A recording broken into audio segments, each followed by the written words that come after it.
اور یسوع جب موت کے بند توڑ کے زمین سے جی اٹھا، جب وہ موت کے بندوں کو کھول کے، قبر کے بندھنوں کو کھول کے جی اٹھا، تو جو پہلی چیز بریک ہوئی وہ تھی ابلیس کا اختیار اور ابلیس کی اتھارٹی جو موت کے وسیلے سے موو کر رہی تھی، موت کے وسیلے سے جو کام کر رہی تھی۔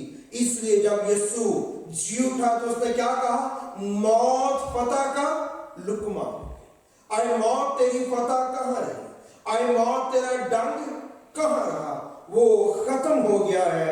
اب ہمارے پاس اس سے بچنے کے لیے جو ہے وہ ایک بہت خوبصورت راہ اور راستہ ہے، اور وہ خود یسوع مسیح ہے۔ خدا یسوع مسیح نے اس کا مقابلہ کرنے کے لیے کلام میں کیا لکھا؟ وہ نیچے کے علاقے میں تھا۔ کس کے علاقے میں؟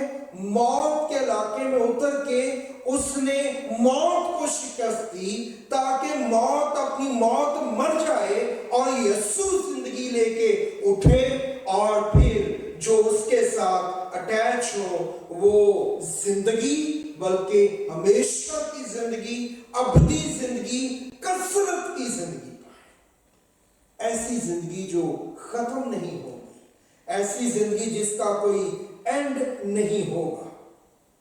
اس لیے مجھے اور آپ کو اس بات کو سمجھنا اور جاننا ہے کہ یسوع نے کس چیز کو فتح کیا ہے، اور اس فتح کے بعد اس نے ہمیں اپنی زندگی میں شامل کیا ہے۔ یہاں سے دعا شروع ہوتی ہے۔ جس کو یہ پتہ لگ جاتا ہے تو یہاں سے پریئر کا آغاز ہوتا ہے۔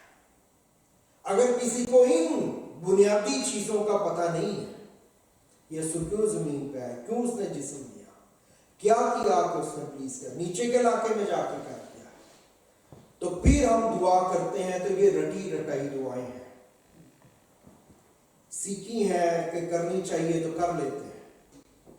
جب یسوع زمین پہ آیا تو ابلیس جانتا تھا، ابلیس کو پتا تھا کہ یسوع کس کے لیے آیا، اس لیے کلام میں کیا لکھا ہے کہ وہ یسوع کو اونچے مقام پہ لے گیا، اور جب وہ اونچے مقام پہ لے گیا تو خداوند کو اس نے کیا کہا؟ ساری سلطنت شان و شوکت دکھائی، اور اس کو کہا کہ اگر تو جھک کر سجدہ کرے تو یہ سب کچھ کیا ہوگا، میں تجھے دے دوں۔ ابلیس یہ جانتا تھا کہ یسوع اختیار کو واپس لے لے آیا ہے، لیکن وہ یہ نہیں جانتا تھا کہ کیسے وہ اس اختیار کو مجھ سے واپس لے گا۔ کس چیز کی پلاننگ ہے خدا کے پاس، تو لہٰذا اس نے اپنی پلاننگ کے تحت کام شروع کیا، اور اس نے اسے کہا کہ تو جھک کر، یہ تیسری آزمائش تھی، جھک کر مجھے سجدہ کر۔ ابلیس ہمیشہ تین طرح سے آزماتا ہے، یار باغ عدن سے ویسی کا۔ یسوع کی بھی کتنی آزمائشیں کی تھی؟ تین۔ آدم اور ہوا کی کتنی آزمائشیں کی تھی؟ ہوا کی تین۔ آنکھوں کی خواہش، جسم کی خواہش اور زندگی کی شے، ہر ایک ٹیمپٹیشن ان تین خانوں میں فٹ ہو جاتی ہے۔ تو یہ آخری جو ہے بات خداوند سے اس نے کہی کہ تو مجھے جھک کر سجدہ کر دے تو یہ ساری اتھارٹی جو ہے زمین کی میں تجھے دے دوں گا۔ اب جانتے ہیں اگر خداوند یسوع مسیح، اگر ہم ایسے سوچ بھی لیں، سجدہ کر دیتے تو خداوند جانتے تھے کہ اتھارٹی کو یہ مجھے دے دے گا ڈیل کے مطابق، لیکن اس کے باوجود یہ موت کے وسیلے سے انسانوں پہ حکمرانی کرتا ہے۔ اس لیے ضروری تھا کہ خدا اپنے اوپر ہمارے گناہ بھی لیتا اور موت کو بھی شکست دیتا، پھر ہمیشہ کی زندگی کی پاسبلٹی تھی۔